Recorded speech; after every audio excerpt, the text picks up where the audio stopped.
The senators seemed unimpressed. Perhaps it was because they already knew too much, each senator arriving with a fat, orange-colored notebook crammed with classified material about the CIA, all marked top secret.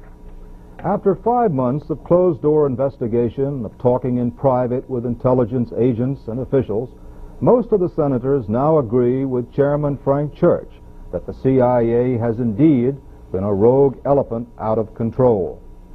So the testimony of Colby didn't allay the suspicions. The hearings took place in the historic Senate caucus room, scene of the dramatic Watergate investigation just 2 years ago. The press was back in great numbers today, but not the public. There were, in fact, no long lines, and the seats reserved for the audience were at times only 2/3 filled. As someone said, after what has happened in this country during the past 2 years, there are no more future shocks. But whether there are shocks or not, today's open hearing did focus major attention on the way the CIA has gone about its business in the United States. The subject today concerns CIA's involvement in the development of bacteriological warfare materials with the Army's biological laboratory at Fort Detrick, CIA's retention of an amount of shellfish toxin, and CIA's use and investigation of various chemicals and drugs. The relationship between the CIA and the Army Biological Laboratory at Fort Detrick as an activity requiring further investigation surfaced in late April of this year. It resulted from information provided by a CIA officer not directly associated with the project in response to my repeated directives that all past activities which might now be considered questionable be brought to the attention of agency management. Information provided by him and by 2 other officers aware of the project indicated that the project at Fort Detrick involved the development of bacteriological warfare agents, some lethal, and associated delivery systems suitable for clandestine use. A search was made for any records or other information available on the project. This search produced information about the basic agreement between the Army and the CIA relating to the project and some limited records covering its activities from its beginning in 1952 to its termination in 1970.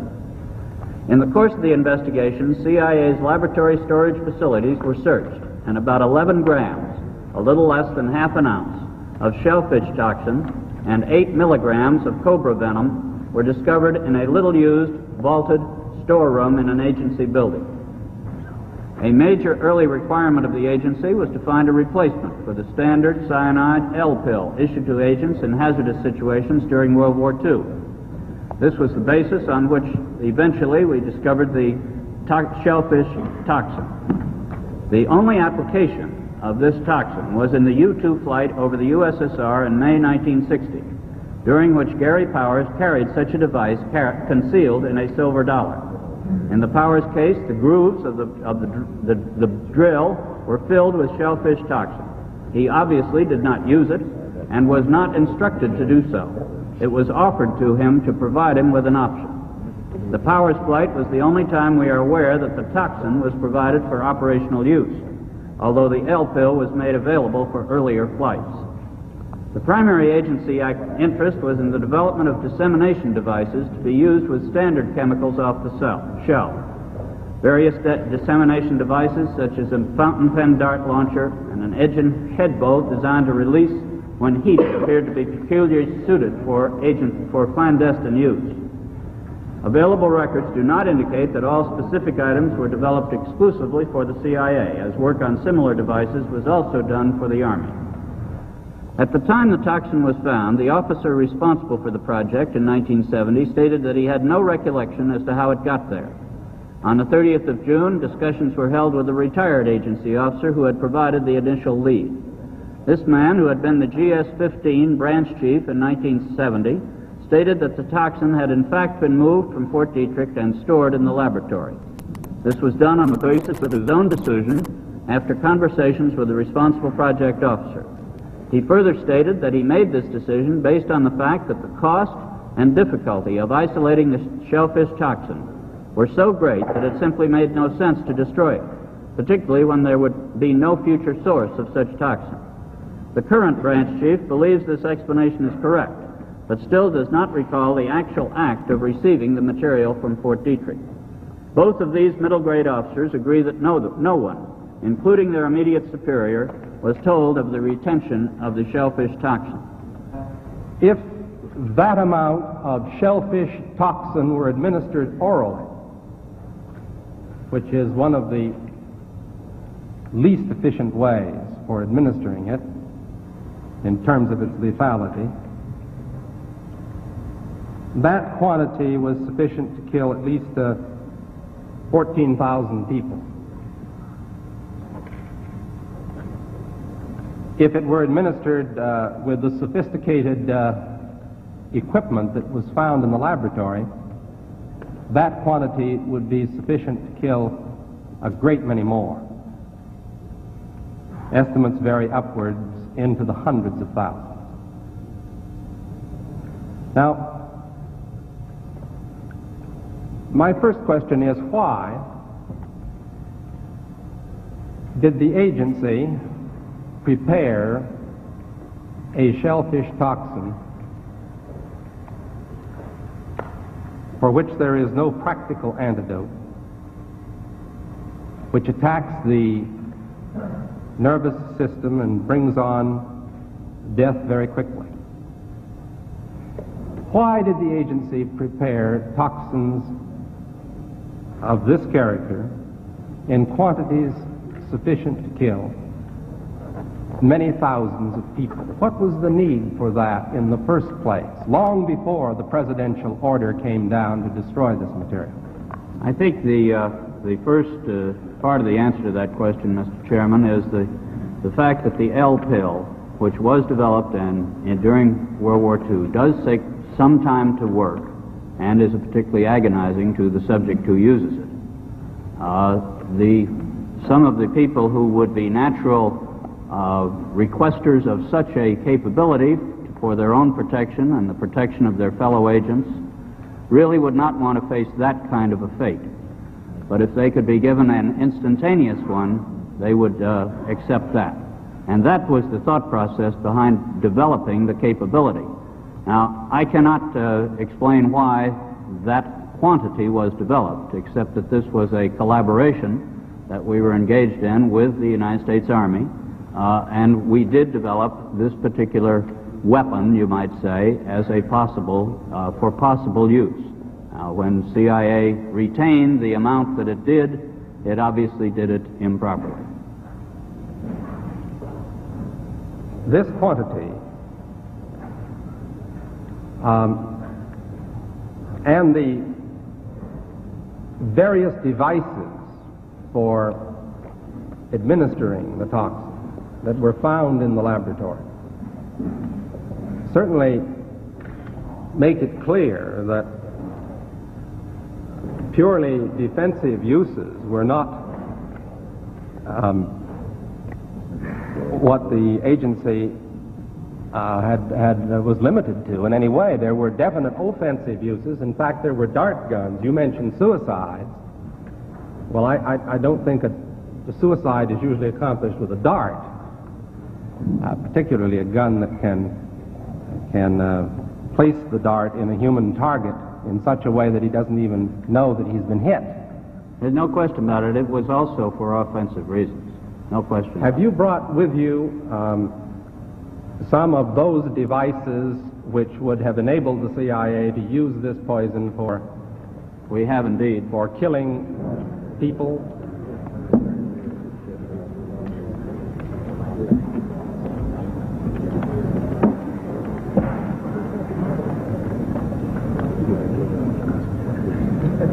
Don't point it at me.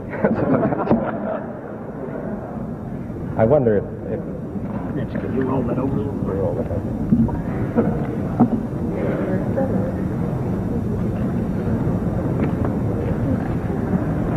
Now, does this pistol fire the dart? Yes, it does, Mr. Chairman. The round thing at the top is obviously the sight. The rest of it is what is practically a normal 45, although it's special. However, it works by electricity. There's a battery in the handle, and it fires a small dart. So that when it fires silently? Almost silently, yes. Very little. What range does it have? 100 meters. 100 meters, I believe, about 100 yards, 100 meters. About 100 meters range. Right. And the dart itself, when it strikes the target, does the target know that he's been hit and about to die? That depends, Mr. Chairman, on the particular dart used. There are different kinds of these flechettes that were used in various weapon systems, and a special one was developed which potentially would be able to enter the target without perception. Without perception? Right. And did you find such darts in the library, in the laboratory? We did.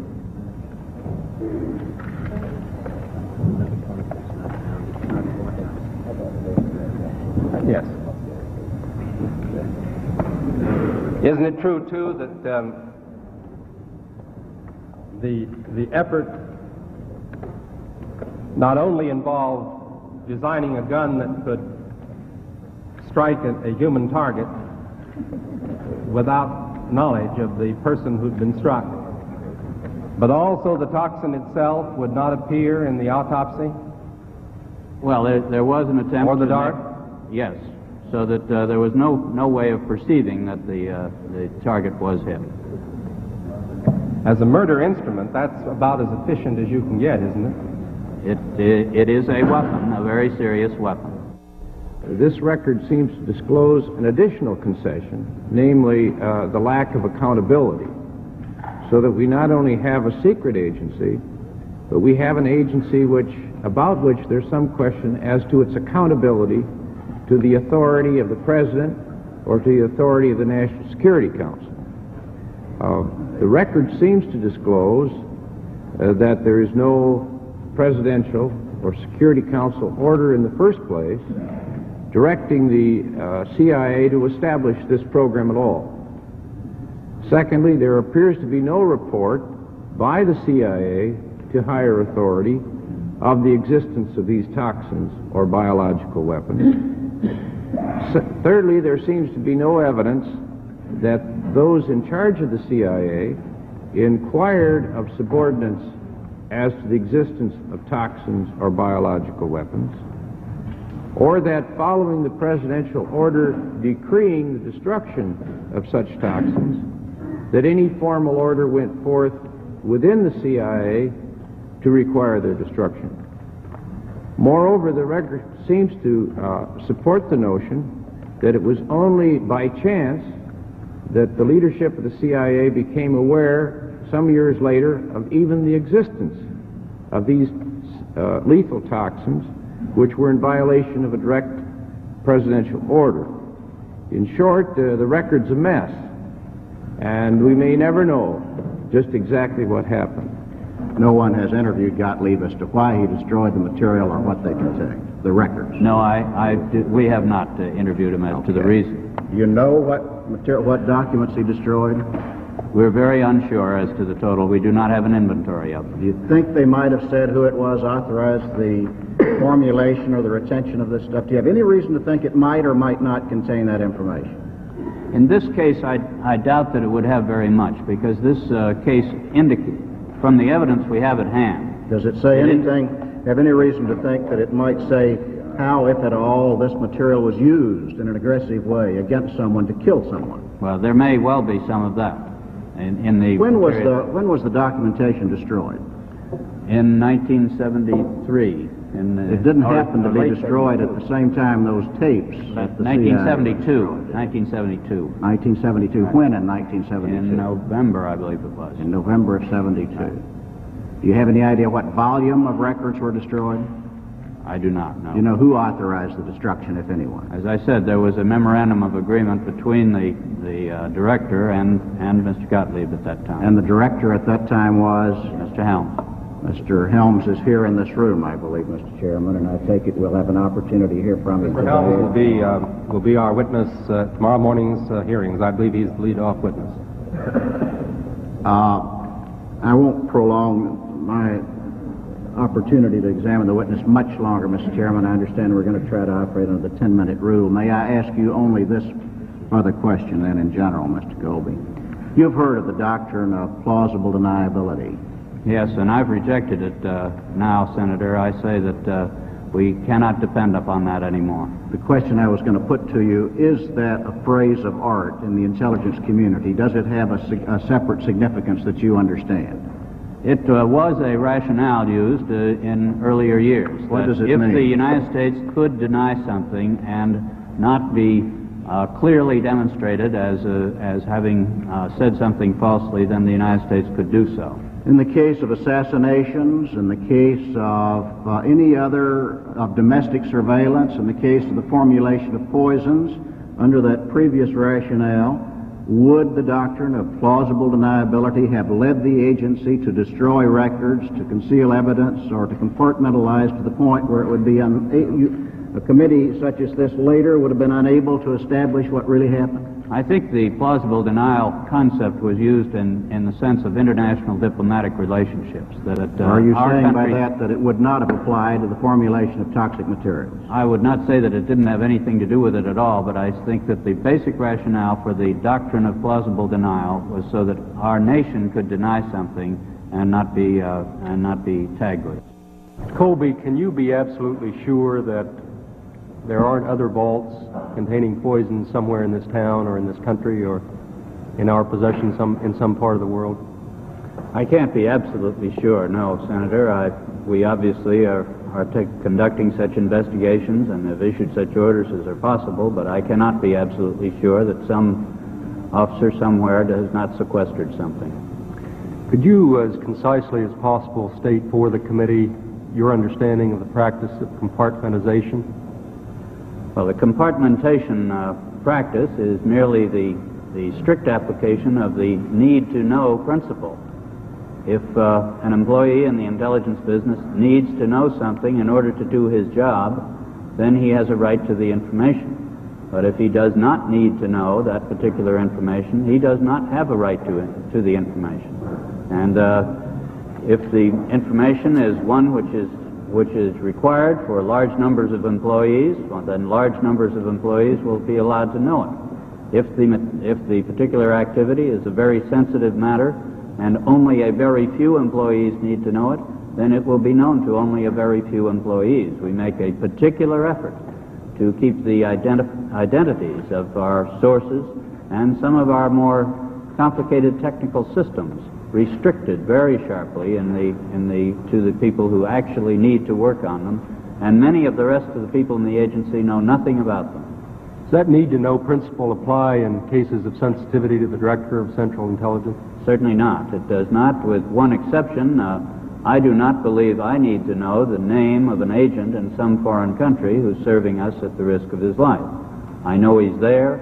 I know what kind of a person he is, but I do not need to know his actual name, and I have kept that out of my knowledge because I travel and I don't want to know that kind of a thing. But that's the only area that I would apply it to. I am responsible for everything that happens in the agency.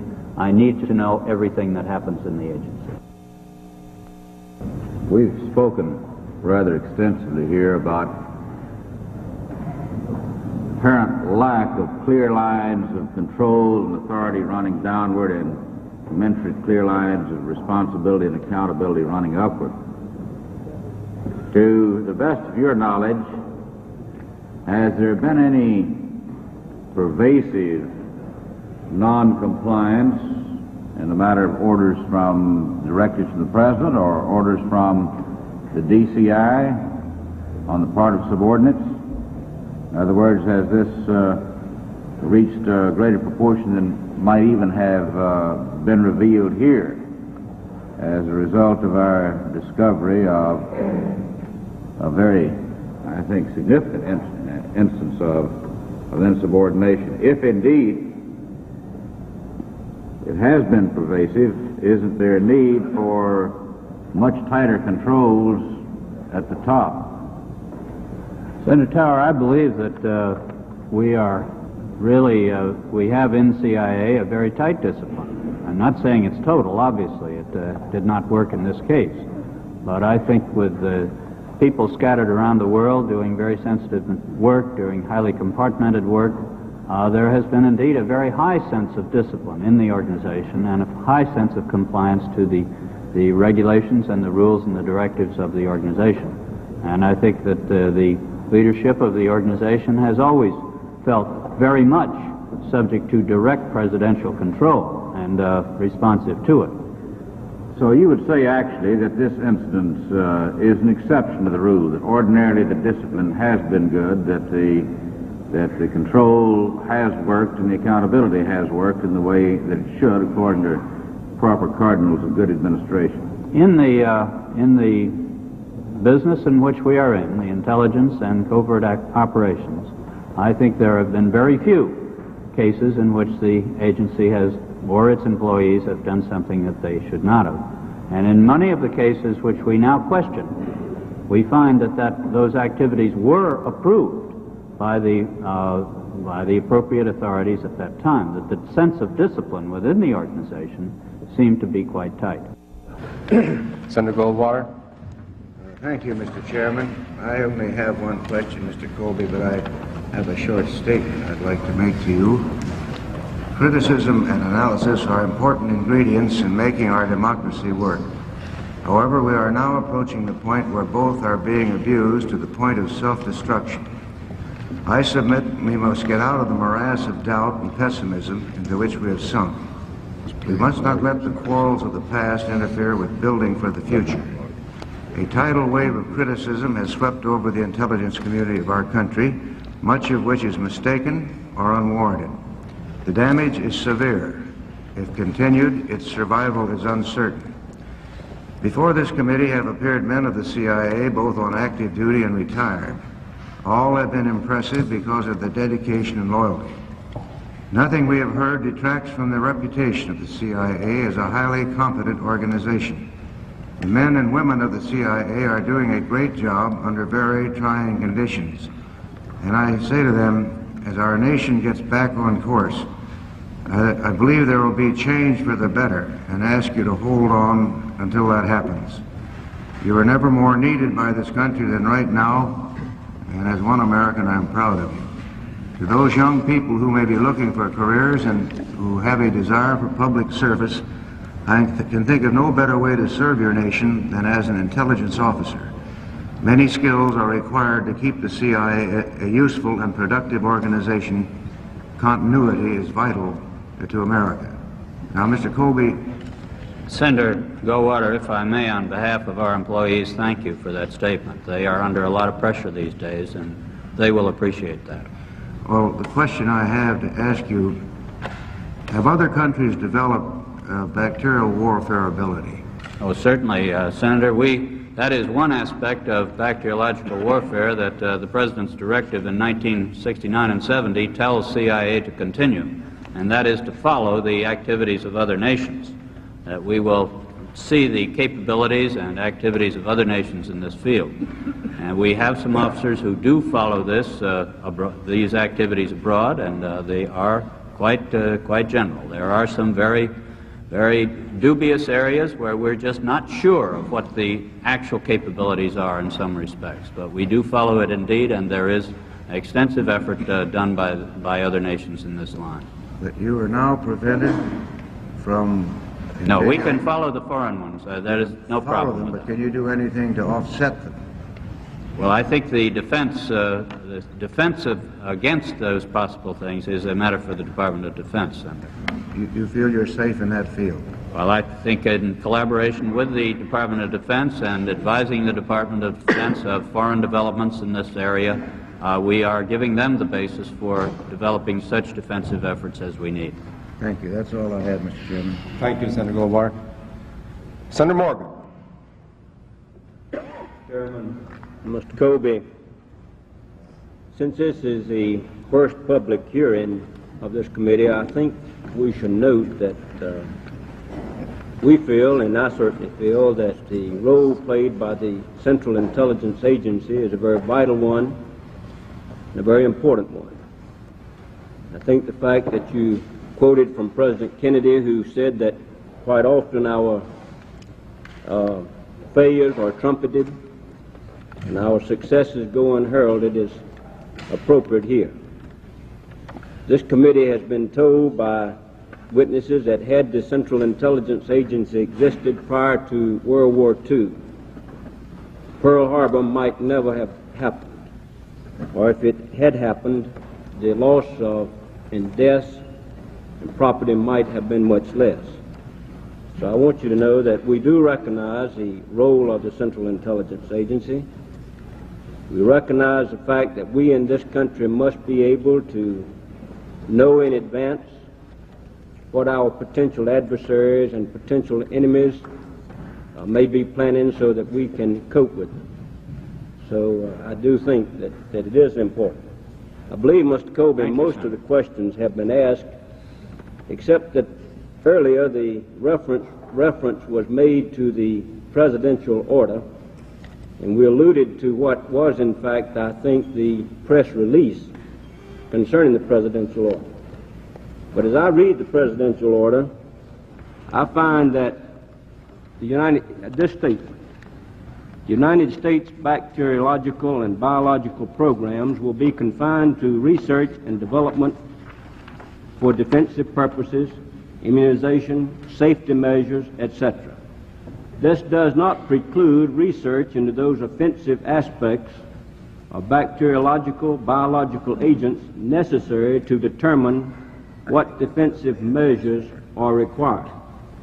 Now, earlier you stated you thought it might have been the mentality of those who made the decision to keep these toxins, that they might be needed in order to develop defensive weapons. Do you think, if that was their thinking, that it would be in keeping with the presidential order as I just read it to you? Well, we looked at that. I think that you might be able to make a case for that, Senator, if you were actively involved and had responsibilities for these defensive measures. But as I think the chairman pointed out, the quantities maintained by CIA are difficult to defend under that directive. What was your position with the CIA at that time, Mr. Colby? In 1970, I was on detached service. I was assigned to the Department of State in Vietnam. Then you had nothing to do with retaining these toxins? No, I had nothing. And you knew nothing about them until you made the until we discovered it this in May. I would commend you, Mr. Colby, again for taking these steps to determine what has happened. I think most men in the CIA, as well as those in the Internal Revenue Service and the Federal Bureau of Investigation, are dedicated public officials and want to do what is right. And I think your method of asking for any known violations has been helpful to this committee, and I would commend it, Mr. Chairman, to the Internal Revenue Service, to the end that they might ask their field agents if they know of known violations in this area, and I would commend it also to the Director of the Federal Bureau of Investigation. Senator Goldwater mentioned, and I believe the presidential order directed the CIA to continue to maintain surveillance of the bacteriological and biological warfare capabilities of other states. You say you have done that. We do so, yes, Senator. Are you in a position to tell this committee whether or not other states, and especially potential adversaries or enemies, now have stockpiles of such toxins? I don't think I can say much about stockpiles, but I do know that there are installations which appear to us to be experimental stations of some sort. Thank you, Mr. Colby. In the chemical field, certainly there are stockpiles. We are aware of that also. Thank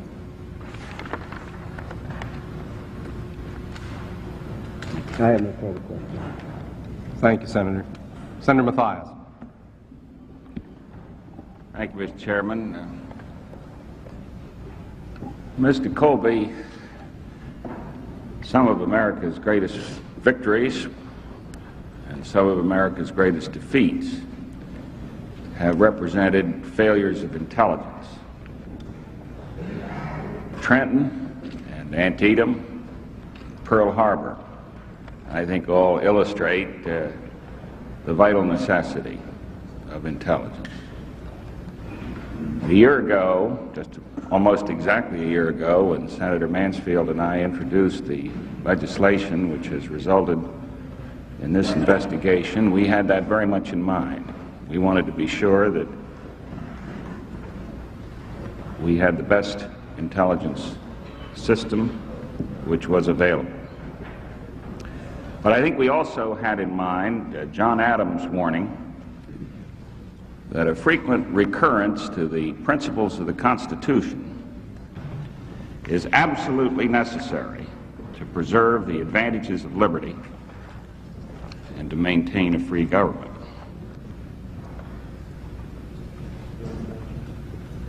I think the discovery of this toxin raises some interesting questions which are within the purview of this investigation and which I think have to be answered before this committee completes its work and makes its recommendations to the Congress. For example, I accept your statement that this toxin was never used, except in the one instance that you've described. But I then have to ask you this. If you had used the toxin, what provision of the Constitution would have afforded authority to do so? Well, I think CIA's operations are certainly overseas operations. They fall under the National Security Act of 1947, and they fall consequently under the provisions of the Constitution that call for the national defense and the foreign relations of the United States. But the use of a toxin of this sort is, of course, a use of force, wouldn't you agree? It's a weapon. It's a weapon. Yes. It's a use of force. And normally, if force is to be employed against another nation, congressional approval is required. Isn't that true? Well, I think we're now in the midst of the War Powers Act, Senator, and this activity, of course, preceded that. Yes, it did precede it. But what occurs to me here is that we have an illustration of the use of force in the relations of the United States with other powers in the world, or at least the potential use of force. It's, as you say, it's never been used in this instance, which differs only in degree from covert operations in Laos or other examples that we could think of. And so it seems to me that the discovery of this toxin raises very fundamental questions about the relationship to the covert activities of any intelligence agency, be it the CIA or the FBI or others, with the constitutional process by which this government is conducted. And I would think, Mr. Chairman, that there is no responsibility greater upon us than to define that relationship as accurately as possible before the close of these hearings.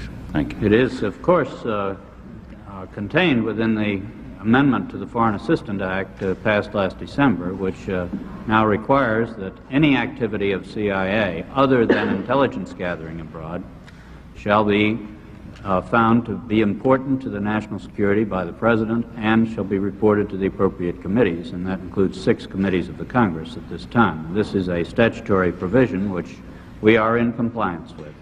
And let me say, Mr. Colby, I agree with you. Let me say that this imposes responsibilities on the Congress that I don't think we've always discharged very well. I can recall members of Congress who recoiled from responsibility of knowing what was happening. Members of Congress who said, "Don't tell me, I don't want to know." I think that is an indictment of the Congress, just as severe as any indictment which is labeled against any of the intelligence community. I wouldn't call it an indictment of the Congress, Senator. I think it rather reflected the general atmosphere and political atmosphere toward intelligence that that was the traditional approach, and I think we Americans are changing that. And this act is an example of that change, as is this committee.